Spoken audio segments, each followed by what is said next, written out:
estamos en el compromiso de que pudieran ustedes leer, descubrir, escudriñar y sacar lo que en Apocalipsis 2 y 3 decía, o por lo menos por qué deberíamos de estudiarlo, qué son ¿verdad? Los puntos en los que ustedes atinaron o pudieron ver, o el Espíritu les reveló, o en la Escritura ustedes pudieron descubrir algo de la importancia de por qué era o por qué es importante esta parte de Apocalipsis 2 y 3. Entonces me gustaría por lo menos escuchar a 2 o 3 personas, ¿verdad? Que quieran hacer el comentario, ¿verdad? O el aporte que quisieran hacer con respecto a esto, ¿verdad? Porque en el folletito estamos donde dice generalidades, la revelación del camino que debe tomar la iglesia. Y dice que en Apocalipsis 2 y 3 se mencionan 7 iglesias. Esas eran 7 iglesias que realmente existieron en Asia Menor durante la época en que Juan escribió el libro de Apocalipsis. En ese tiempo existían muchas iglesias en Asia Menor, pero Dios eligió únicamente 7 a fin de usarlas como símbolos proféticos. Apocalipsis 1:3 nos dice que este libro es una profecía. Por tanto, Dios eligió a estas 7 iglesias como una profecía para predecir la senda de la iglesia, predecir la senda que la iglesia seguiría sobre la tierra. La pregunta es, ¿por qué debemos estudiar detenidamente los capítulos 2 y 3 de Apocalipsis? ¿Verdad? Entonces, ahí era donde ustedes iban a hacer parte del trabajo. Sí me gustaría, antes de que participe alguien, que ustedes tomen en cuenta cuál es la secuencia, cuál es la propuesta, cuál es la hipótesis que estamos manejando. Y básicamente es esta, es cómo a través de esas escrituras o lo que estamos escudriñando a través de las 7 iglesias y a través de la otra parte del perdón que tiene que ver con el manejo de las consecuencias, ¿verdad? Esas 2 áreas importantísimas nos van a llevar a descubrir el camino de la iglesia. Eso es lo que nos proponemos con todo el estudio. Amén. Eso es claro, hablamos de que vamos sobre 2 hilos, entonces muchas veces, a veces vamos a estar hablando en la parte del perdón y las consecuencias y en otro momento estaremos hablando de las iglesias. Hoy vamos a hablar un poquito, por lo menos introductoriamente, de este capítulo 2 y 3, por qué debemos estudiarlo, aparte de lo que ahí dice en el folleto, que es una razón profunda e importante, es que en estos 2 capítulos revelan la historia de la iglesia por los 2000 años que siguieron su fundación. Además, estos capítulos nos muestran la clase de iglesia que Dios condena y la clase de iglesia que Él aprueba. Por esto resulta imperativo leer Apocalipsis 2 y 3 únicamente. Si estudiamos estos capítulos podremos comprender la senda de la iglesia, la clase de iglesia en la que debemos estar y la clase de persona que debemos llegar a ser a fin de agradar al Señor. El tema de Apocalipsis 2 y 3 es la senda de la iglesia. En particular, estos capítulos nos dicen qué es lo que la iglesia debe hacer a fin de agradar al Señor. Por lo tanto, es imprescindible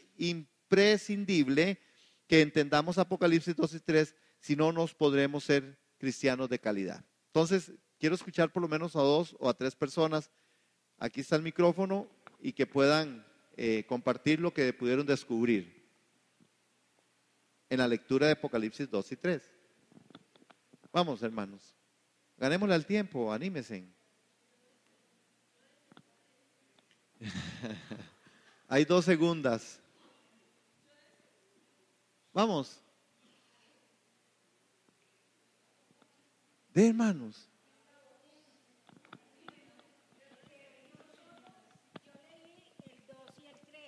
Ahí. Pero yo solo saqué generalidades, nada más, eso. Yo no me entré a nada de eso porque me imagino que lo vamos a ir La pregunta es, desglosando. ¿por qué debemos de estudiarlo? Ok, bueno, lo que yo puse fue esto. Bueno, primero entré a lo que es, busqué que Apocalipsis es revelación, es un acto de revelar un secreto, una cosa revelada, que ya lo sabemos, ¿verdad? Y que es la inspiración por la cual nos da Dios a conocer su voluntad. Después yo puse que leyendo el capítulo 2 y 3, las generalidades que yo encontré nada más, Dice, un saludo a las 7 iglesias del Asia Menor. Cada iglesia necesita un mensaje particular, una exhortación a la medida de cada necesidad espiritual, y cada mensaje empieza con la expresión yo conozco. Cada uno contiene una promesa, el que venciere, y cada uno termina con una advertencia. El que tiene oídos oiga lo que el Espíritu le dice a la iglesia. Se les envía palabra de prueba y de promesa de parte del Alfa y el Omega a las iglesias. Cada uno de los 7 mensajes contiene una caracterización de Cristo tomada de la visión del capítulo 1. Una alabanza a las buenas cualidades de la iglesia a la que van dirigidas, menos a la Odisea. Una censura por sus faltas, excepto a Esmirna y a Filadelfia, y una promesa dirigida al vencedor, al que permanece fiel en medio de las pruebas y vive por su fe. Cristo lo hace vencedor y partícipe de su victoria. Y una fórmula, el que tiene oídos oiga lo que el Espíritu dice a la iglesia. Muy bien, mamita, muchas gracias. No, bastante bien. Ok, ¿alguien más?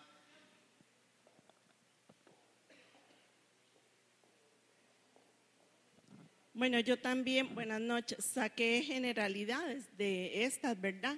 Y puse que podemos leer cómo en la mayoría de estas iglesias los creyentes practicaban el pecado, ¿verdad? Y son exhortados para que se arrepientan. En todas estas iglesias hay una advertencia sobre su pecado y luego se les hace una promesa. Dios sabe y conoce a los que se han mantenido fieles a su palabra y Él vendrá pronto para llevarse a su iglesia. Solo los fieles a Cristo y a su palabra escaparán a la hora de la prueba y de la tribulación. Y puse esto, en la actualidad no hay ninguna diferencia de estas iglesias con las de nosotros, ¿verdad? Si nos ponemos a ver lo que pasó en esa época, es muy parecido a lo que estamos viviendo actualmente, ¿verdad? Debemos escuchar la voz del Espíritu y vencer el pecado y no tolerar las inmoralidades sexuales. Debemos ser íntegros, debemos cumplir lo que Dios nos pide, ya que Él nos ha prometido que si somos fieles vamos a reinar con Él. Si no nos arrepentimos, seremos condenados en el lago de fuego, o sea, el juicio final, porque Él cumple sus promesas también. Amén, muy bien. ¿Hay alguien más que quiera participar? Si no, pasamos a lo siguiente. Ok. Bueno, ¿qué descubrí yo? ¿Por qué debemos de estudiarlo? Lo que descubrí yo es porque revelan la historia de 2000 años. Ahí dice Aos, pero es que la ñ no me la reconoció. Pero, número uno, ¿por qué debemos de estudiar las 7 iglesias? Bueno, porque revelan la historia de 2000 años. Realmente ahí está condensado todo un proceso en medio de esto. ¿Por qué más debemos de estudiar Apocalipsis 2 y 3? Porque muestran la clase de iglesia que Dios quiere. Amén. Por supuesto, más adelante vamos a estar ahondando y vamos a entrar un poquito más al estudio, no tanto en la parte de la profecía, sino del contenido que para nosotros es la dirección del Espíritu Santo a través de estas iglesias y qué es lo que nosotros debiéramos de hacer en medio de este tiempo como iglesia. ¿Qué otra cosa descubrí? Bueno, que nos muestra la clase de iglesia en donde debemos de estar. Hermanos, lamentablemente hay un gran descuido de parte de los creyentes y uno no sabe cómo trabajar esto, porque a veces cuando uno lo dice desde aquí y siendo uno, ¿verdad? No el habemos papa, sino habemos papi, ¿verdad? Suena como rudo, porque la gente podría creer que estamos tratando de decir que tenemos toda la verdad. Esto no es cierto, no tenemos toda la verdad, pero la buscamos. Pero sí hay un descuido en buscar la iglesia adecuada. ¿Cuáles son la forma en la que la gente está buscando hoy iglesia? ¿O por qué las personas no permanecen en medio de las iglesias? Es porque siempre hay factores que no tienen nada que ver con las escrituras, hermanos. Porque si, por ejemplo, en el peor de los casos, la instrucción bíblica es pesen los espíritus de los profetas o de los maestros o de los que enseñan, pero si se pesan los espíritus, yo le voy a decir algo sinceramente, hermano. Si se pesaran los espíritus y hubiera ese discernimiento espiritual, un montón de iglesias no existirían por el tipo de doctrina y teología que se dan. Y cuando uno pretende en medio de esto, por la gracia y misericordia de Dios, ser un poquito sano, uno también encuentra gente revoltosa y gente que tampoco quiere. Entonces, qué duro, hermanos. Entonces, qué difícil. Pero esto es parte. Nosotros tenemos que encontrar en la revisión de las Escrituras qué es lo que realmente Dios quiere, ¿verdad? Entonces, otro de los aspectos interesantes y que aquí es donde tenemos que seguir, ¿se acuerdan de los 2 hilos conductores? ¿Verdad?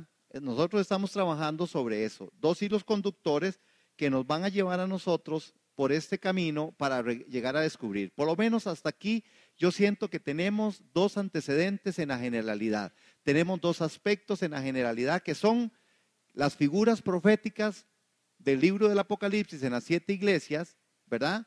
Que eso es uno de los contextos que nos van a servir para ubicarnos y orientarnos de qué tipo de iglesia es la que el Señor quiere y por la que el Señor viene, ¿verdad?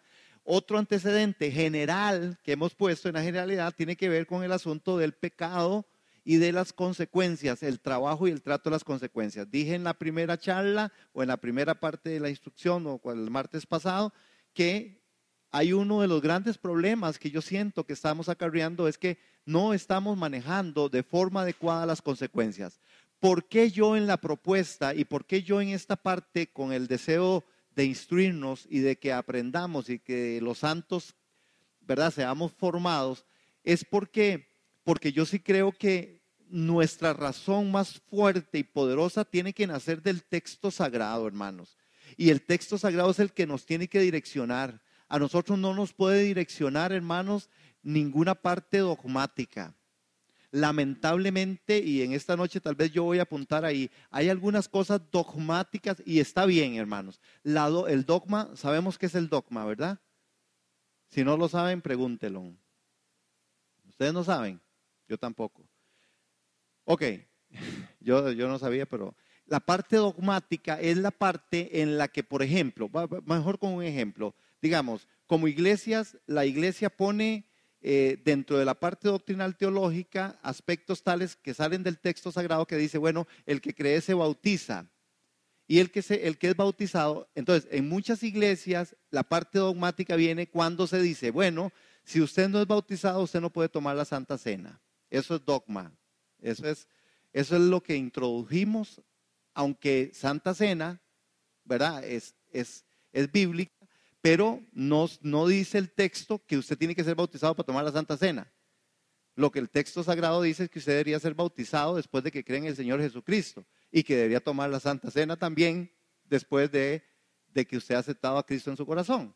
Pero la parte dogmática se arregla así. En muchas iglesias es de esa forma. En otras iglesias, si usted no tiene la membresía y usted no es miembro por un tiempo X, usted tomará la Santa Cena hasta después de un año de ser miembro. O en otras, hay otros dogmas. Por ejemplo, en su sobre está escrito el nombre y usted tiene que diezmar. Si usted no ha diezmado, usted no tiene participación en ciertas áreas de la iglesia. Eso es dogma. Lo que venimos agregando, que no es que tampoco no está en la escritura, del dar, etcétera, sino que lo agregamos, ¿verdad? Ese es el dogma, ¿sí?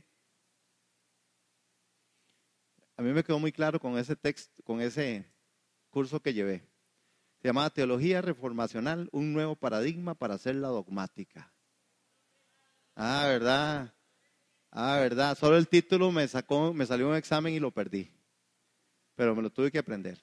Teología reformacional, un nuevo paradigma para hacerla dogmática. Es que desde la parte pastoral usted tiene que aprender, y tendríamos que aprender todos como iglesia a ser dogmática, porque la dogmática tiene que estar incluida. La parte de la alabanza y la adoración, bueno, ¿cómo la vamos a procesar? ¿Cómo vamos a trabajar la parte de la himnología de la iglesia? Hay que hacer dogmática para poder hacerlo, una dogmática adecuada. Aquí tenemos un poco de cuidado en esto, aquí no se canta cualquier cosa. El único que canta cualquier cosa aquí soy yo.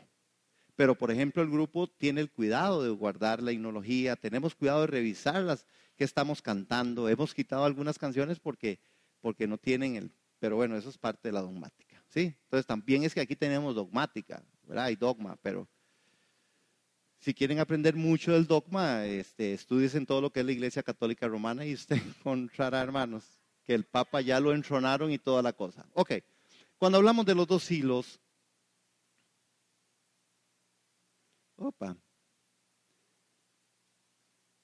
hermanos, si queremos encontrar esta senda, debemos realmente de ir al principio. Hay algo que pensé que yo estaba mareado.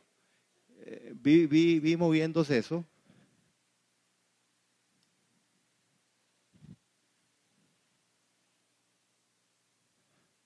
Perdón, es que vi moviéndose eso y yo dije que esa cosa se me está moviendo. Ok, dijimos, si queremos nosotros, hermanos, verdaderamente encontrar la senda, debemos ir al principio.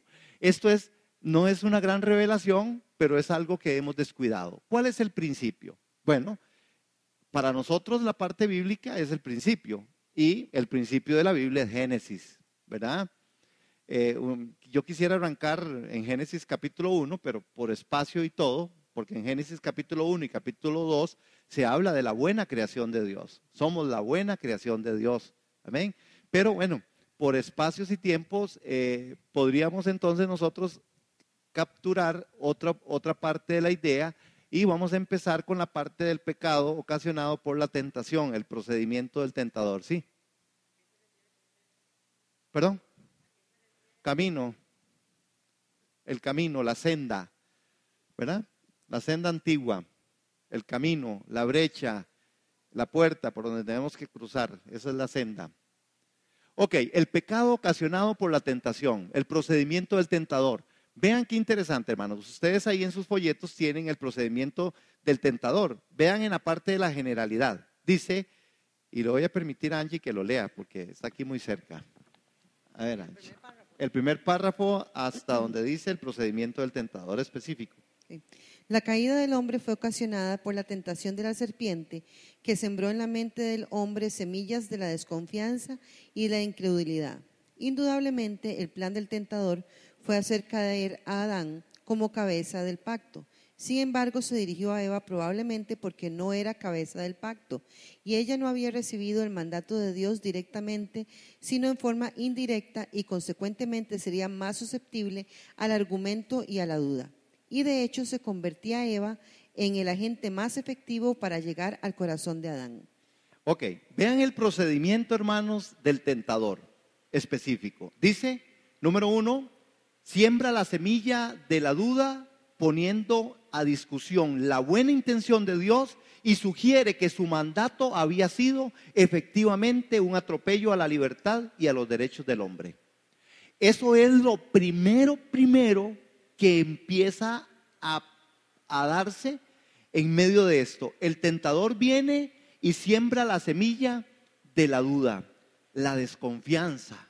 Y la desconfianza va a dar otro producto que es la incredulidad.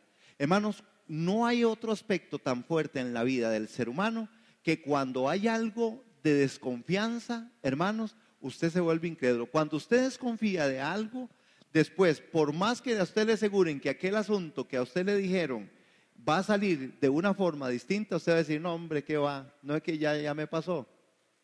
Se vuelve uno incrédulo.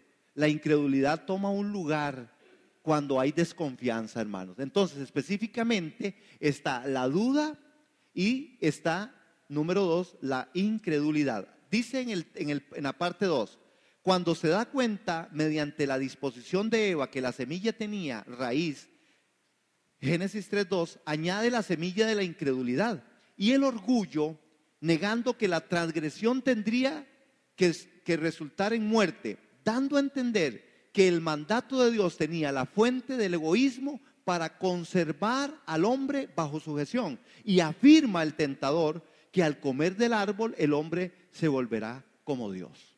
Hermanos, aquí está uno de los grandes problemas heredados desde la caída de Adán y Eva. es una de las cosas impactantes e impresionantes, tan así que hasta el día de hoy el asunto de la desconfianza y de la incredulidad, los aspectos, hermanos, que mencionamos ahí, y vamos a leer en Génesis capítulo 3, ¿verdad? Ahí en adelante, vamos a esa escritura de Génesis 3 para reafirmarnos en el texto sagrado.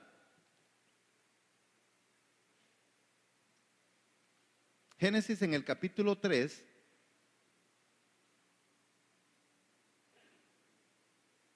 Dice así en 2, claro, dice, bueno, leamos del 1, parece. Ok, la serpiente era más astuta que todos los animales salvajes que el Señor Dios había hecho. Cierto día le preguntó a la mujer, ¿de veras Dios les dijo que no deben comer del fruto de ninguno de los árboles del huerto? Vean con quién empieza él a hacer el diálogo. Y aquí yo no quiero un asunto, ni estamos para esos juegos. No estamos tratando de poner aquí un asunto de género. Estamos tratando de que el relato bíblico sostiene que el enemigo, ¿verdad?, fue verdaderamente y habló específicamente con la mujer, ¿verdad? Eso es lo que dice, ¿cierto? Le preguntó a la mujer.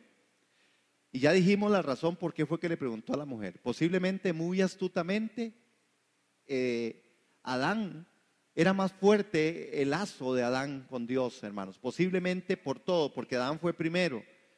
Y posiblemente el pacto estaba trazado entre Adán, ¿verdad? Y Eva, de hecho, como ayuda idónea, sabía de qué se trataba porque hace una defensa impresionante. Y no solo hace una defensa impresionante, al final Eva igualmente saca, hermanos, y pone la cara de verdad. Lo que el hombre no hizo, lo hizo ella. Ella sí dio la cara con respecto al pecado. Tema que adelante vamos a conversarlo muchísimo más adelante, no tal vez en esta clase, pero bueno. Vea lo que la mujer le dice en el verso 2. Claro que podemos comer del fruto de los árboles del huerto, contestó la mujer.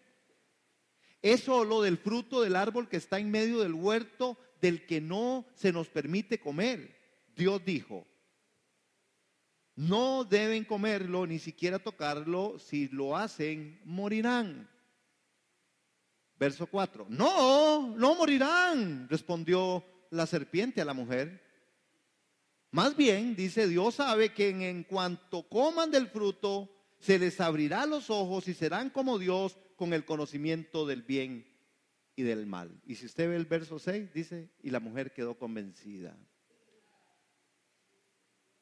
Hermanos, este es el proceso, el procedimiento del tentador. ¿Por qué es tan importante si nosotros queremos descubrir el camino que de iglesia y como creyente usted y yo debemos de saber? Porque el tentador no es nada creativo y hasta el día de hoy desconfianza e incredulidad, duda e incredulidad siguen siendo el patrón de conducta que el enemigo plantea ahí. Vea, nosotros tenemos un Dios grandísimo, ¿verdad? Es un Dios poderoso, es un Dios sobrenatural, es un Dios que todo lo puede. Pero en medio del conflicto suyo y en el mío también, no más cualquier cosa a nosotros nos saca. Hay duda, hay desconfianza, hay incredulidad. Hermanos, si hay algo tremendamente fuerte en medio de todo esto, es esta participación de la cual nosotros heredamos de nuestros padres. Porque al final fue heredado. Porque al final hoy desconfiamos. Porque al final hoy, por más que creamos que Dios es un Dios poderoso y muy grande y gigante, y que va adelante como poderoso gigante, en medio de las situaciones, nosotros empezamos a menguar, empezamos a tener incredulidad, empezamos a desconfiar, la duda aparece, la incredulidad se da, y nosotros, el Dios que es tan grande, se volvió en un Dios muy pequeñito, y nuestra circunstancia aumentó. Ahí está uno de los grandes problemas, porque la iglesia, o como iglesia, no encontramos verdaderamente el camino. ¿Por qué, hermanos? ¿Por qué no encontramos el camino? ¿Por qué a Pedro le costó tanto? ¿Por qué el apóstol Pablo, hermanos, perseguidor de la iglesia, se sintió en un momento en que estaba haciendo lo correcto hasta que Dios tuvo que tumbarlo del caballo? llevarlo a una reflexión, enseñarle lo que tenía que enseñarle, hermanos, y Pablo también vivió en medio de todo su asunto. Esta oración de Pablo con respecto a su sanidad: he orado 3 veces para que me sea quitado un aguijón que del diablo viene, discernido y todo. Al final Dios no le concede y Dios le dice: si usted quiere recibirlo, recíbalo, ¿verdad? Tú en tu debilidad será mi perfección, porque mi gracia es suficiente, Pablo. Usted no necesita estar tan bueno como usted cree. Hermanos, ahí es donde nosotros entramos en un territorio un poco delicado en medio de todo esto. Es tan así, hermanos, que hoy, al día de hoy, si hay algo que cuesta encontrar en medio de la comunidad de fe y en medio de la iglesia, hermanos, es gente que quiera servir. Y los que realmente sirven, usted tiene que adecuarles, hermanos, para poder trabajar ¿verdad? Porque si no, no encontrás gente. ¿Por qué? Porque nosotros vivimos dentro de un sistema muy natural en el cual, hermanos, algunos piensan que yo tengo que seguir trabajando, yo tengo que seguir produciendo, porque si yo no trabajo y si yo no produzco, a mí me va a ir mal y entonces no voy a tener. Hermanos, yo lo estoy diciendo en forma general, pero esa es una de las grandes verdades que estamos viviendo hoy como iglesia. Hoy la iglesia está priorizando en la forma de la vivencia natural, no sobre la vivencia sobrenatural. El espacio de fe que nosotros tenemos en la parte de saber que Él es nuestro suplidor es a veces mentira, hermano.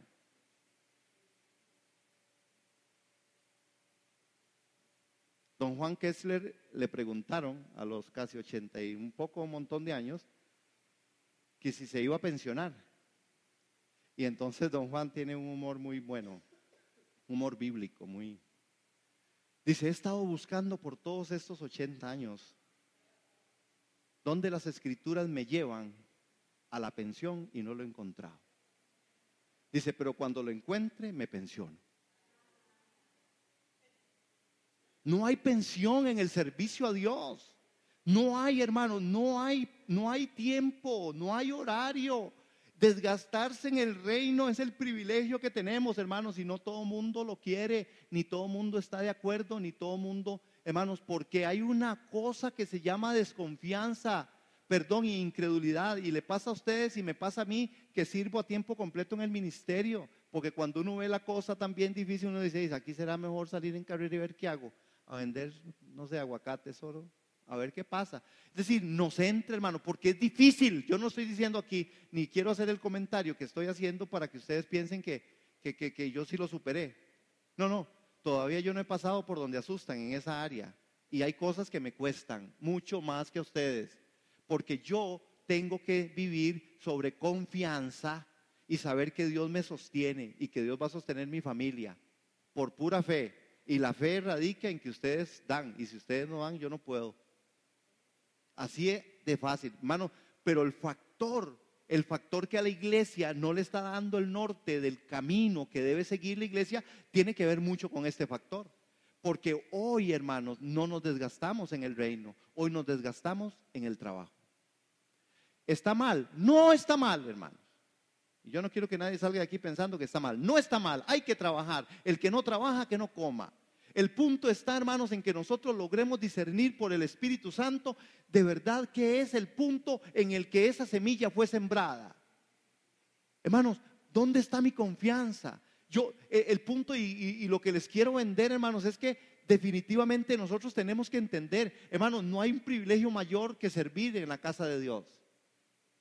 No hay un privilegio más grande que desgastarnos en el reino, pero la gente no quiere, la gente prefiere desgastarse en sus programas, en sus proyectos, en sus trabajos. ¿Y qué es? ¿Que es pecado? No, eso no es pecado, pero no está bien, porque yo sí creo que la calidad de vida del creyente debiera ser de verdad muy bien discernida y ser la parte de que Dios quiere que seamos como iglesia. El camino de la iglesia debe ser trazado en medio de este punto que estoy tocando de trabajo, de saber que voy a trabajar honesta y honradamente y voy a dar mi mejor esfuerzo en mi trabajo, pero que tengo la conciencia clara de que mi Dios también merece tener relación conmigo.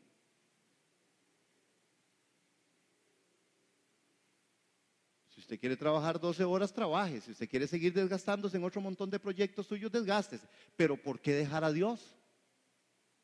¿Por qué, hermano? Porque lo que nos pasa es el producto de la naturaleza real y concreta de nuestro ser. Y por supuesto, usted trabaja 12 horas y llega a la casa y usted lo más que quiere es la comida y ojalá se la sirvan. Y si está en la cama, usted se enchocoló en la cama. Usted lo hace y yo más que usted. Pero el punto está en el reto de que de verdad, si queremos ser esa iglesia y encontrar el camino de esta iglesia, tenemos que encontrarlo de esta forma, hermano, de la forma adecuada, de una forma muy valiente. Por eso yo les digo, ¿cuál es el camino de la iglesia? Nosotros queremos efectuar cambios. No sé quién es de estos pensadores que habla con respecto a esta parte, ¿verdad? Y lo digo parafraseado, ¿verdad? Si en su vida usted no hace cambios, usted no espere otros resultados. Si no hay cambios, si no hay cambios sustantivos en medio de lo que usted hace, usted jamás espere un cambio. Las cosas cambiarán cuando usted cambie su modo de pensar y su modo de ser. Hermanos, porque si no, no va a funcionar. Vean lo que le pasó a la mujer. La mujer, dígame si no estaba clara. Vean qué claridad de mujer. Me encanta esta mujer. Y Adán también, solo sabía.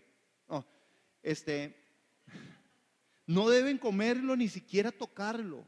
Si lo hacen, morirá. Y vea lo que la mujer dice: no morirán. Respondió la serpiente a la mujer. ¿Qué fue lo que la mujer le dijo? No, Dios sí nos deja a nosotros comer de todo. Solo hay uno que está en medio del huerto que no nos deja comer. Es decir, hay claridad. Hay claridad en que sí tengo una responsabilidad. Pero al final, ¿qué hizo?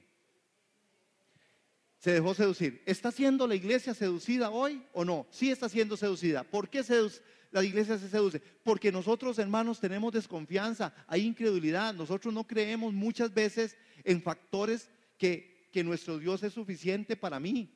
Y cuando entramos en ciertas edades, cuando nos empiezan a dar ciertas cosas físicas, cuando nos quedamos sin trabajo, cuando no tenemos la billetera como debiéramos, cuando la cosa se pone más fuerte, nosotros empezamos a claudicar. Entonces, en vez de buscar a Dios, buscamos otro trabajo. En vez de buscar la respuesta de Dios en medio de los temas de la vida, ¿verdad? Creemos que la solución está en un novio. Que son cosas válidas, son cosas válidas. Que así funcionamos, hermano. El discurso no es para usted solamente. Yo estoy incluido y el Señor lo sabe, pero sí hay que hablar como las Escrituras hablan. Y quiero, hermanos, bueno, vamos a seguir adelante porque creo que ya aquí yo digo aquí, Señor, nos tome.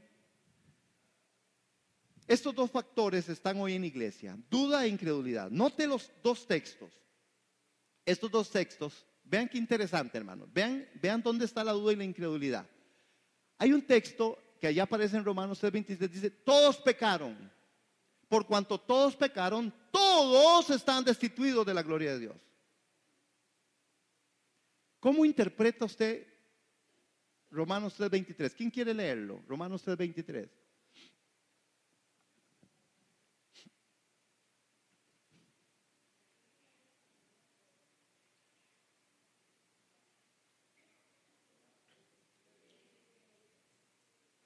¿Qué dicen? A ver, hermano, vamos, bien rápido, es fácil buscar Romanos, si no lo leo.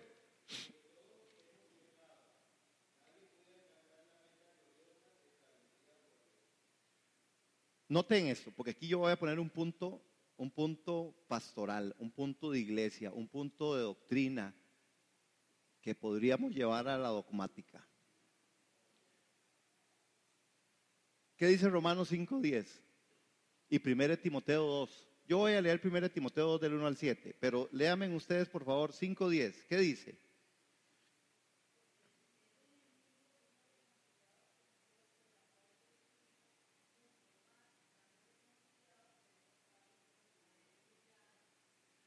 Noten ese. ¿Qué dice? Estamos reconciliados. No, antes dijo, si siendo enemigos, iglesia, es que note, porque como todos pecaron, ese texto en Romanos tiene que decir eso.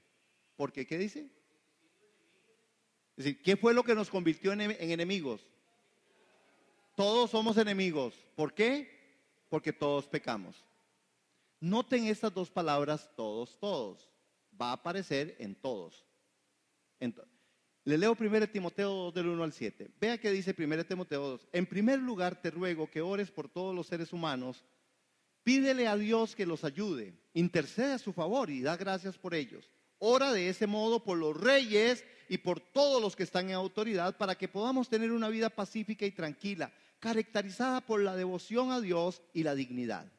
Esto es bueno y le agrada a Dios nuestro Salvador. Verso 4.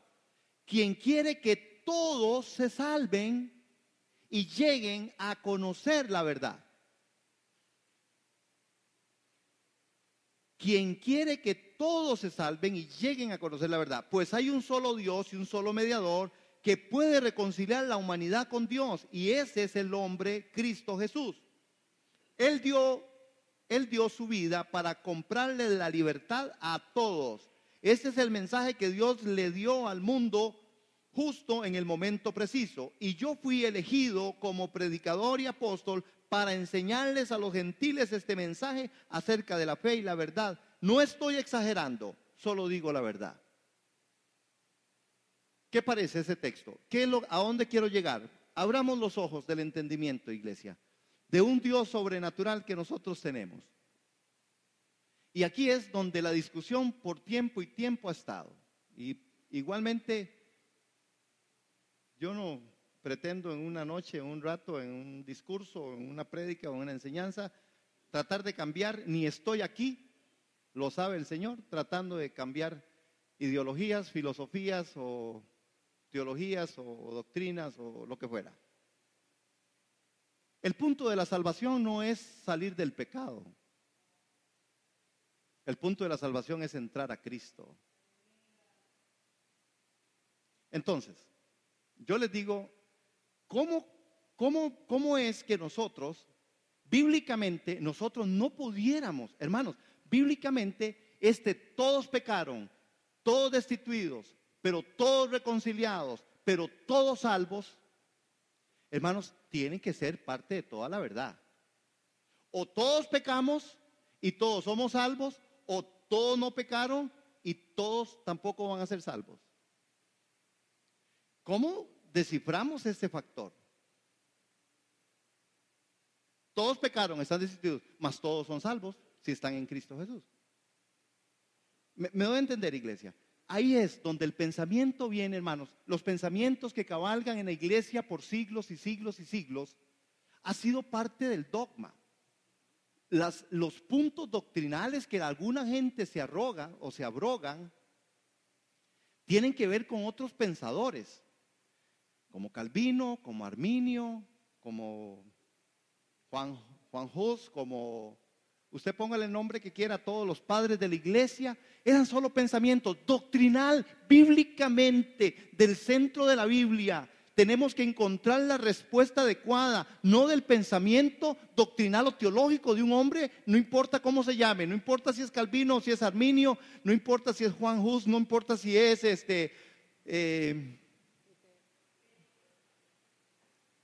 los grandes reformadores de últimos, ¿verdad? De nuestros tiempos no tan alejados. ¿Qué es lo que dice la doctrina bíblica, hermano? Todos pecaron y están destituidos, mas todos serán salvos. Hermanos, ¿a quién se le ocurre? Bueno, si se le ocurrió, estoy leyendo a profundidad, digo yo, por primera vez, y quería traer una declaración interesantísima de Arminio en lo que él declara que es el tema de salvación. Lástima, hermano, que a veces uno no logra entender que hay pensamientos de hombres que han cautivado a la iglesia, que no los están llevando por el camino de la salvación. Los están llevando por un camino, porque nunca se podrán poner de acuerdo, porque está escrito, confundirá la mente de los sabios, porque a Dios no le van a entender en este tema. Y los que creen que están tan próximos, están tan lejos, como los que creemos que a veces estamos tan lejos, estamos tan próximos. ¿Qué quiero decirles con esto enfáticamente, hermanos? No podemos nosotros, hermanos, salirnos del texto sagrado. El apóstol Pablo, en el verso 4, en 2 de Timoteo, dice: quien quiere que todos se salven y lleguen a conocer la verdad. ¿Quiénes? Todos. Todos pecaron, todos éramos enemigos. ¿Por quién murió Cristo? Por todos. Hermanos, y yo creo que sí es necesario. Yo aquí no les quiero poner a ustedes, y yo dije, punto pastoral, usted piense como usted piensa, hermano. Usted es responsable de sus pensamientos, usted es responsable de su temática, usted es responsable de toda la forma en la que usted dará cuenta a Dios con respecto a su caminar cristiano. La iglesia no puede ser responsable del pensamiento doctrinal y teológico que usted quiera meter. Nosotros aquí como Centro de Enseñanza y Discipulado estamos claros en que a nosotros nos gobiernan las Escrituras. Punto. Y el debate bíblico, por eso este tema a mí no me gusta debatirlo. Me gusta conocerlo y sé, hermanos, en alguna medida que tenemos que tener mucha claridad si queremos caminar en la iglesia que el Señor quiere. Amén. Porque igualmente, y les estoy poniendo, ¿cuánta gente está queriendo y cuánta gente es? Otra vez, ¿esto qué es lo que ha traído? Incredulidad. Incredulidad, porque hay mucha gente bailando por el mundo creyendo que de verdad es salva. Y hay otros creyendo que tienen que hacer algo para ver cómo llegan a la salvación.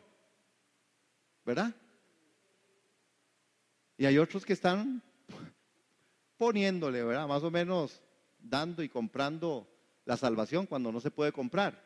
Y hay otros que la quieren tener sin tampoco pagar el precio en la vida del sufrimiento de los santos. Amén. Por eso, hermano, cuando usted entre por esa puerta, siempre piense en esto. Piensen que nosotros no tenemos toda la verdad, pero queremos buscarla. Pero que no podemos ser tan ingenuos de creer que Dios agarró y dijo: Tin Marín de Dopingüe, Cucaramácara, títere fue. Yo no fui, fue Tete, pégale, que ella fue. Ni podemos ser tan irresponsables de pensar que podemos vivir como nos da la gana y obtener el galardón que Dios tiene preparados a los que aman. Ni podemos andar sobre el pecado, ni permisivos en la pecaminosidad de nuestras mentes, porque a veces no es solamente, es en la mente. Ni que podemos andar en una forma en donde usted, por más que quiera hacer en su vida algo, usted no logrará ser salvo por usted mismo. Entonces, cuando usted entre por ahí, piense en eso. Piense que tenemos y somos llamados a vivir una santidad. Piense que somos llamados a ser adoradores en espíritu y en verdad. Piense, hermano. Piensen, hermanos, piensen muy bien que nosotros como iglesia necesitamos cabalgar sobre la hermosa palabra del Señor. Porque si no, hermanos, nosotros no encontraremos el camino. El Señor viene por una iglesia sin mancha y sin arruga. Por eso Él viene. Ahora, volvamos otra vez, porque quiero que volvamos ahí, porque quería poner ese punto porque es importante, imprescindible para nosotros. Cuando hablamos del camino, hay 4 clases de perdón, ¿verdad?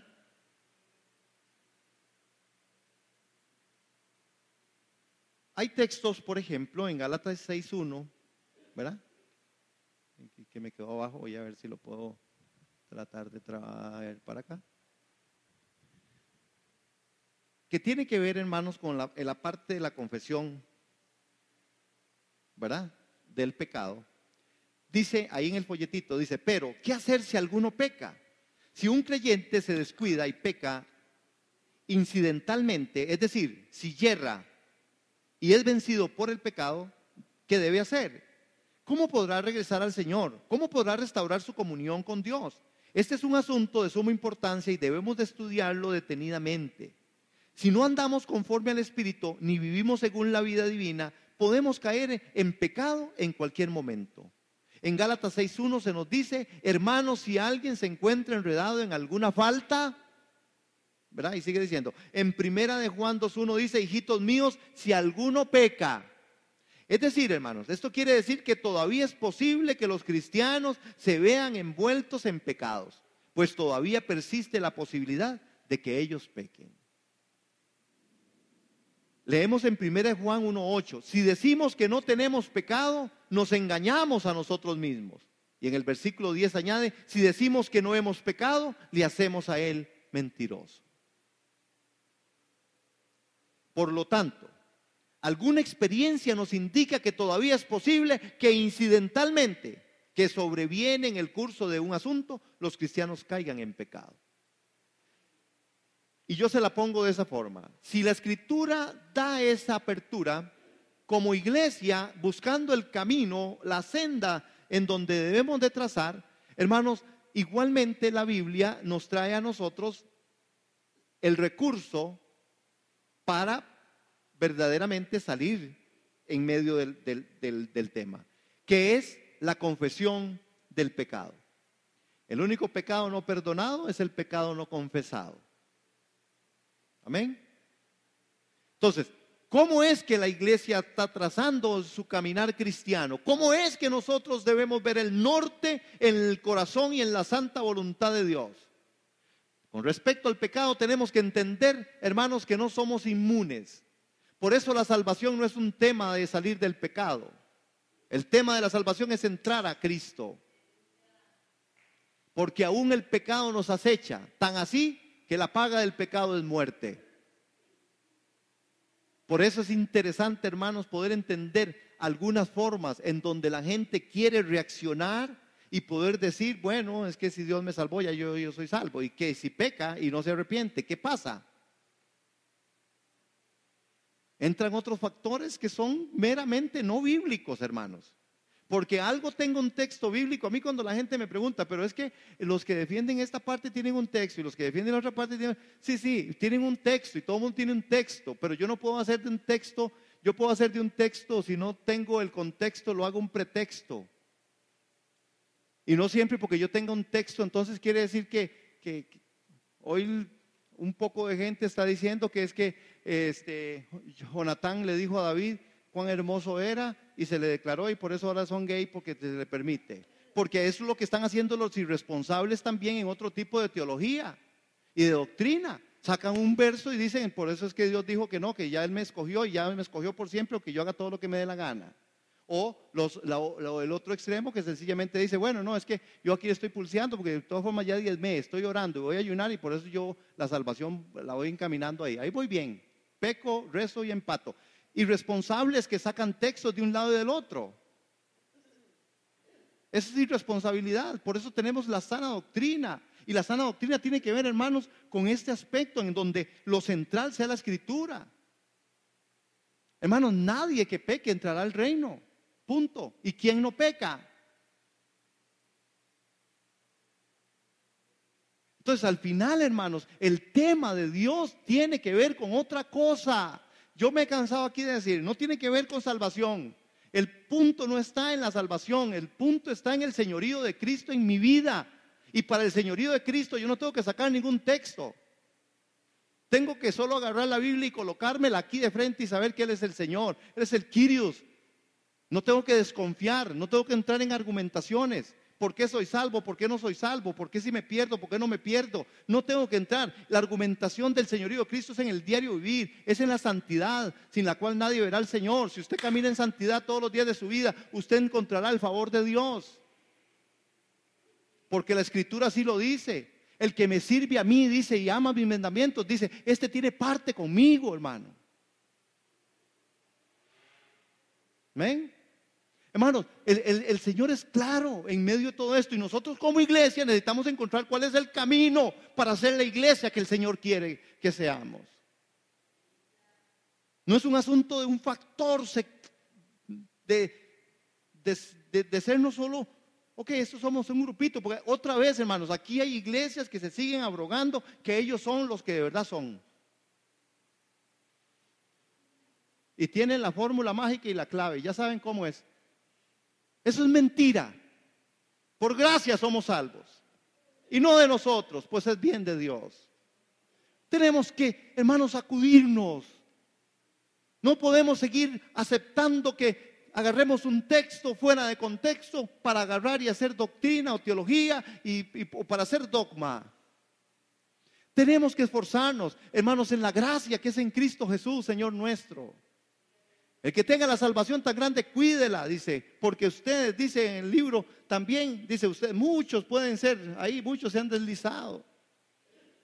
Amén. Amén, oí de mí. Yo quiero, hermanos, que de verdad nosotros en esto entendamos, proyectemos como iglesia, como personas, hermanos. No podemos seguir siendo tan tesoneros, tan cabezones. Necesitamos encontrar la parte bíblica para entender qué es lo que Dios quiere de nosotros y cuál es la iglesia que Él quiere. Sí, está escrita cuál es la iglesia que Él quiere. Y nosotros tenemos que descubrirla. Amén. Que hay factores: santidad, justificación, todo lo que usted quiera, toda la parte doctrinal, toda la teología. Pero igual véanos aquí a nosotros, hermanos. Estamos tocando hoy puntos. Si uno, como un ser humano que se lo han de comer los gusanos, esos gusanos se la van a tirar rico conmigo, bueno. Pero al final, Dios mira con agrado a su iglesia. Dios mira con agrado el sacrificio de alabanza que ustedes hacen. ¿Usted cree que Dios no está viendo que usted vino de todo un día de trabajo y viene aquí a escuchar a Dios? No se le pasa nada, hermano. Y que se están esforzando en la gracia que es en sí. Y que tampoco es porque usted no venga que le va a pasar algo o el Señor lo va a agarrar del pelo. Yo sí creo que si cuando uno no se expone a la escritura, si usted no se expone a la radiación, nunca será irradiado. Si usted se expone a la escritura, usted va a salir lleno del Espíritu, porque la palabra es viva y eficaz y más cortante que toda espada de dos filos. Amén. Estamos aprendiendo. De eso se trata, hermanos, de la escritura. Vea la confesión de pecado. Ahí está Angie, que lo va a leer, que tiene el micrófono, que le tocó a ella hoy. En 1 Juan 1:9 dice: si confesamos nuestros pecados, Él es fiel y justo para perdonarnos nuestros pecados y limpiarnos de toda injusticia. Sí. En este versículo la expresión si confesamos se refiere a los creyentes, no a los pecadores. Cuando un hijo de Dios peca, debe confesar sus pecados, porque si no lo hace, no podrá ser perdonado. No debemos encubrir el pecado. En Proverbios 28:13 dice: el que encubre sus pecados no prosperará, mas el que los confiese y se aparta alcanzará misericordia. Cuando un creyente peca, debe confesar su pecado. No le cambiemos el nombre al pecado ni lo justifiquemos. Mentir es un pecado. Así que cuando mintamos debemos confesar que hemos pecado. No debemos decir a manera de pretexto: exageré un poco en lo que dije. Lo correcto es confesar: he pecado. No demos explicaciones tratando de encubrir el pecado. Sencillamente confesemos que hemos mentido. La mentira es pecado y debemos condenarla. Sigue, hermano. Confesar es mantenerse del lado de Dios y condenar al pecado como tal. Tenemos aquí tres entes: Dios, nosotros y los pecados. Dios está en un extremo, los pecados en el otro y nosotros en el centro. ¿Qué significa cometer un pecado? Es estar del lado del pecado y lejos de Dios. No podemos estar en la presencia de Dios si nos unimos a nuestros pecados. Cuando Adán pecó, inmediatamente se escondió tratando de evitar a Dios. Génesis 3:8. En Colosenses 1:21 dice: y a vosotros también, aunque erais en otro tiempo extraños y enemigos en vuestra mente por vuestras malas obras. El pecado ocasiona que Dios nos vea como extraños. ¿Qué significa confesar nuestros pecados? Significa que regresamos a Dios y reconocemos que pecamos. Solo aquellos que andan en la luz y tienen un profundo sentimiento de repulsión por el pecado confiesan genuinamente sus faltas. Los que se han endurecido y piensan que pecar es normal no confiesan de corazón. Los creyentes somos hijos de luz, Efesios 5:8, e hijos de Dios, 1 Juan 3:1. Ya no somos extranjeros, sino miembros de la familia de Dios. Por consiguiente, debemos conducirnos con dignidad. Somos hijos de Dios y debemos reconocer el pecado. Si pecamos, debemos admitir nuestra culpa. En la casa de Dios hay confesión cuando los hijos condenan el pecado como lo hace el Padre. Así como el Padre rechaza y repudia el pecado, nosotros también debemos hacerlo. Sí, por favor. Si confesamos nuestros pecados, Dios es fiel y justo para perdonarnos y limpiarnos de toda injusticia. Si después de pecar admitimos que lo hicimos y lo confesamos, Dios nos perdona y nos limpia de toda injusticia, porque Él es fiel. Lo cual significa que honra y cumple sus propias palabras y promesas. Él también es justo, por tanto tiene que aceptar la obra redentora de su Hijo. Debido a su promesa y a su redención, Él tiene que perdonarnos. Él es fiel y justo, por tanto debe perdonar nuestros pecados y limpiarnos de toda injusticia. Necesitamos prestar atención a las palabras todo y toda en 1 Juan 1, 7 y 9. El Señor nos perdonó y nos limpió de todo pecado y de toda injusticia, lo cual indica que no solamente perdonó los pecados que cometimos en el pasado antes de creer, sino la totalidad de ellos. Ok, en esta parte, hermanos, me gustaría aportar también, como parte ya de lo que hemos leído, que necesitamos prestar atención a esta palabra todo y toda. Es decir, en 1 Juan 1 del 7 al 9, el Señor nos perdonó y nos limpió de todo pecado y de toda injusticia. Es el trabajo de Él y Él lo hizo. Él nos limpió de todo pecado y de toda injusticia. Si nosotros queremos proyectarnos y queremos vivir como una iglesia genuinamente como una iglesia en la cual Él está diciendo que es la iglesia que Él ama, tenemos que sentirnos, número uno, perdonados, y número dos, tendremos que sentirnos también justificados. Y aquí voy otra vez a poner el dedo ojalá en la llaga. Pero hermanos, ¿qué es lo que pasa con nosotros? Él nos perdonó todo pecado. Pero ¿por qué entonces hay una gran lucha en medio de nosotros cuando nosotros hacemos algo incorrecto? Hay personas que no lo logran, hermanos, porque empiezan a tratar de justificarse. Hermano, empiezan a tratar, ahí entra la incredulidad y empiezan a tratar de razonar. ¿Por qué hice aquello? Es que yo hice eso y estoy enojado con esa hermana porque yo creo que estoy bien con esto, porque no me parece lo que me hizo, lo que me dejó de hacer, o lo que me debe, o lo que no me pagó. Por eso estoy enojado. Entonces yo pregunto para eso. Entonces, si Dios perdonó todo pecado, usted no puede perdonar ese pecado. Es que no puedo perdonarlo porque me lo hicieron a mí. Si lo hubieran hecho a usted, usted sabría qué es la cosa. Hermanos, esto es porque no estamos viendo el camino de la iglesia que el Señor quiere. Amén. No, usted, si Dios lo perdonó todo pecado, usted tiene que perdonar. Punto y final. Dice la Escritura, de toda injusticia, usted era un injusto. El único justo era Él. Y la justicia de Dios vino a través de Cristo Jesús. Entonces ahora operamos bajo el régimen de la justicia. Somos justos porque Él es justo. Porque el justo habita en mí. No es si peco o no peco, es que Él me dijo algo. Y la iglesia del Señor tiene que caminar entendiendo y sabiendo. Necesitamos entenderlo en este hilo que estamos hablando del pecado y del manejo de la consecuencia de que definitivamente nosotros hemos sido perdonados, hermanos, lo cual indica que no solamente perdonó los pecados que cometimos en el pasado antes de creer, sino la totalidad de ellos, hermanos. Dios no va a volver a sacrificar a Cristo. Ni se les ocurra a ustedes el jueves o el Viernes Santo hice la procesión a ver si de verdad, porque no les va a funcionar, hermanos, no funciona. No, Dios no va a volver a sacrificar al Hijo. Él lo hizo una vez y para siempre. Pero ¿cómo camina usted como iglesia? Nosotros andamos enojados a veces hasta con nosotros mismos. Andamos a disgusto con nuestro cuerpo. Andamos a disgusto con los hermanos. Andamos a disgusto con el que no piensa igual que nosotros. Estamos enojados porque hemos trabajado tanto en iglesia y ya no quiero trabajar más. Entonces mejor me voy a ir. Es que Dios le ha dado todo, pero Dios tampoco me ha dado todo lo que yo he querido. Es que es un estrés venir a la iglesia, andar a ver qué pereza otra vez. No, que lo hagan otros. ¿Cómo que lo hagan otros? Eso es un privilegio, hermano. Si no, usted no nació de nuevo. Quedó grabado, ¿ah?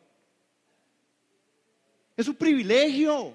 Perdón, es un privilegio. Y si usted no lo logra descubrir, hermano, usted Yo no sé qué va a esperar a hacer, qué va a hacer en la eternidad. Va a esperar que el Señor llegue y le rogue, ay, chiquito, disculpe, usted está aquí en la eternidad ahora, no me quiere servir. Así de Señor, es que me maltrataron mucho. Es que a mí no, es que yo no veo la recompensa del Señor, me doy y hago y voy a la iglesia y nadie me reconoce, es un desastre. No, hermanos, necesitamos desgastar. Esa es la perspectiva de una iglesia poderosa en el Espíritu Santo, aquella que se da a los demás, aquella que sirve, aquella que de verdad puede lavar los pies de su hermano, aquella persona que de verdad se desgasta y visitando a los enfermos, a los que están en las cárceles, dando el anuncio del mensaje de la salvación. Nosotros fuimos creados para buenas obras, fuimos creados para la gloria. La iglesia que el Señor quiere es una iglesia que se sienta perdonada y que se sienta que toda la injusticia también, hermanos, se le fue perdonada. Y que usted tiene un precio a pagar en medio de esto. Que usted y yo no estamos aquí solamente para ver y tirarnos para arriba y pensando que ya Dios lo hizo todo y que ahora a ver qué. No, hermano. Haga su trabajo, haga su función. Usted es responsable. Una iglesia responsable es la iglesia que mira al corazón del Padre, al corazón del Hijo y empieza a ver, hermanos, que ahí vive, que en el hombre interno necesitamos sacudirnos y decir, Señor, de verdad, qué miserable soy. Tengo que trabajar, tengo que orar, tengo que buscar tu rostro, tengo que ir, visitar a los enfermos, a los hermanos, tengo que dar mi vida por ti, porque tú la diste por mí, no para que me salves, no para que me... Sencillamente porque estoy agradecido y tu amor me inunda. La iglesia que el Señor quiere es una iglesia llena de amor, llena de gracia, llena de verdad. Es que está lloviendo, que está haciendo mucho sol, hace mucho calor, entonces es que realmente no me gusta. Esa partecita de la alabanza a mí no me gusta. Es que como predica aquel no me gusta. Como hermano, nos equivocamos de profesión. No deberíamos ser cristianos si tenemos ese pensamiento. La iglesia que el Señor busca es una iglesia genuina, humilde, sencilla de corazón. Y la sencillez del corazón, hermano, nace ahí, en la experiencia donde puedo reconocer, hermano, que no tengo toda la verdad. Que yo estoy aquí para servir, no para que me sirvan. Que estoy aquí para saludar, no para que me saluden. Que estoy aquí para dar, no para que me den. Ni café me dieron hoy, ni agua dulce, es un desastre. Me ofreció apenas iba a empezar a predicar. Lo que no quería la hermana es que yo predicara con la boca llena aquí. No, está perdonada, hermana. Hermana, no, mi vida.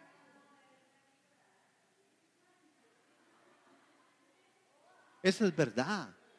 Esa es la verdad más íntima. Hermanos, uno agradece el abrazo, uno agradece la amistad, pero el que se tiene que mostrar amigo soy yo. Esa es la iglesia que el Señor busca, una iglesia genuina, una iglesia que camine en el Espíritu. Bueno, sí, sentimientos, emociones, hermano. Qué bueno que el Señor nos hizo así.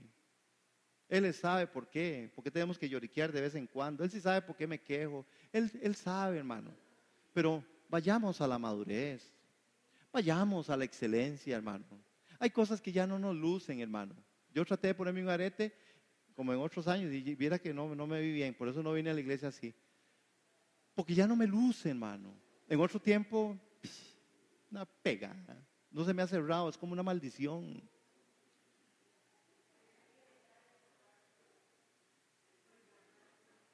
Hermanos, y yo respeto a los el Señor me dio una palabra el domingo para alguien que ministramos y yo le decía, esa hermana fue impactada en su corazón porque yo le dije, mire, cuide el corazón de su hijo,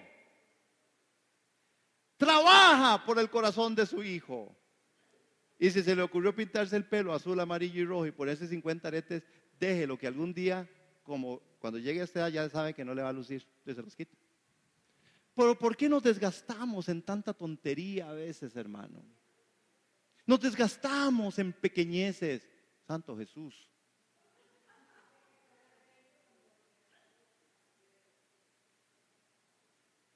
Perdón, hermanos. Hermanos, me emocioné. Pero nuestros hijos necesitan ver calidad de vida. ¿Cómo la van a ver, hermanos? En pequeñeces, hermanos. Está bien, hermanos. Hay cosas que son inmorales. Pero las inmorales ellos no las van a hacer delante de usted. Ya se sería muy carebarros. Hay que ver sí que están viendo en su computadora. Hay que ver qué están viendo en el internet. Pero hermanos, hay cosas en el proceso de los hijos. ¿Usted no se acuerda cuando usted era joven? Yo empecé fumando mate chayote y terminé con otra cosa. Pero todos teníamos nuestra cosa.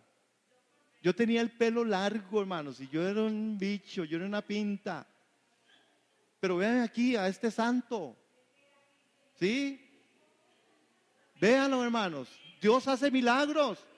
Y si usted no cree que Dios hace milagros, usted considérese un milagro de Dios. Sí, lo aprendimos bien. ¿Qué predica el domingo? O sea, de repetir, vuelvan, métanse a la página, véanla otra vez. Genial. Escúchenla, huélalan, siéntalan, porque el Espíritu de Dios estaba ahí. Cuando el Espíritu de Dios está, uno tiene que ir. Hermanos, díganme si no es algo bello lo que nos está pasando. Dios nos quiere mostrar qué es la iglesia. ¿Qué significa cometer un pecado? Vamos a Génesis 3:8. ¿Qué dice Génesis 3:8? Por favor.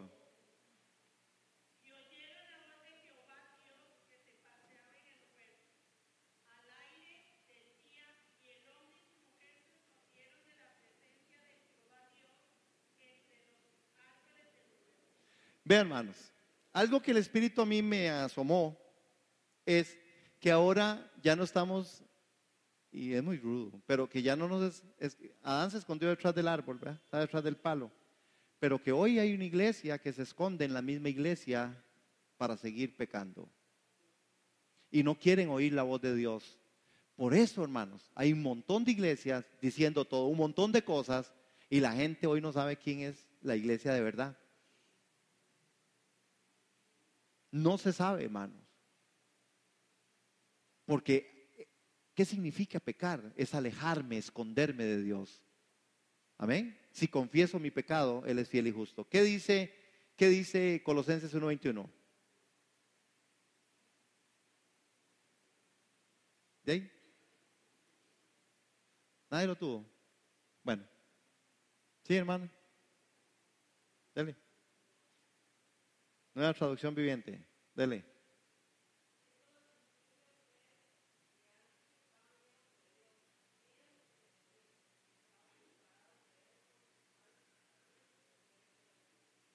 ¿Qué es cometer pecado? Andar en los malos pensamientos, hermano. Ven qué hilo.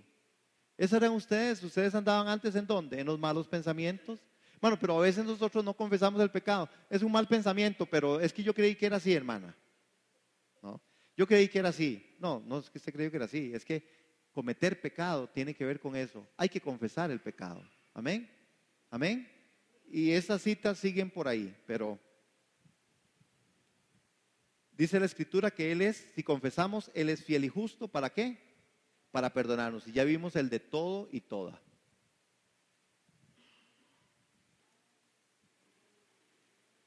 Epa, espere, algo me pasó. Okay. Las 4 clases de perdón. No crea que es falsa doctrina, hermano. Está en la Escritura. En la Biblia hay por lo menos 4 clases diferentes de perdón y les asignaremos un nombre específico a cada uno por razones de estudio. El primero de ellos es el perdón eterno. Una iglesia que sabe por dónde tiene que caminar, sabe que Dios nos ha perdonado eternamente. ¿Sí? ¿Para qué? Es lo que tenemos que preguntarnos.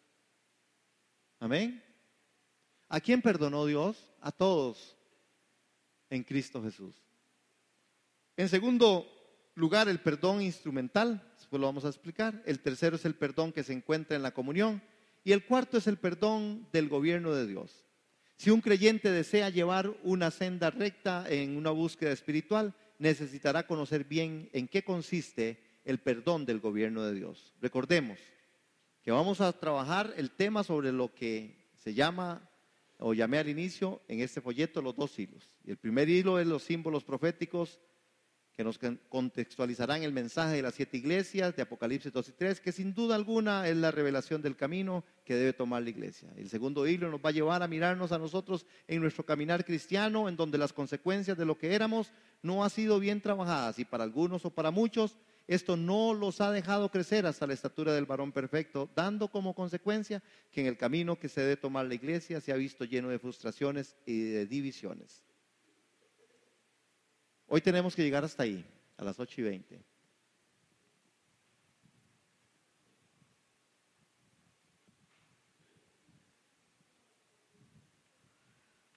¿Saben qué significa coetus electrorum?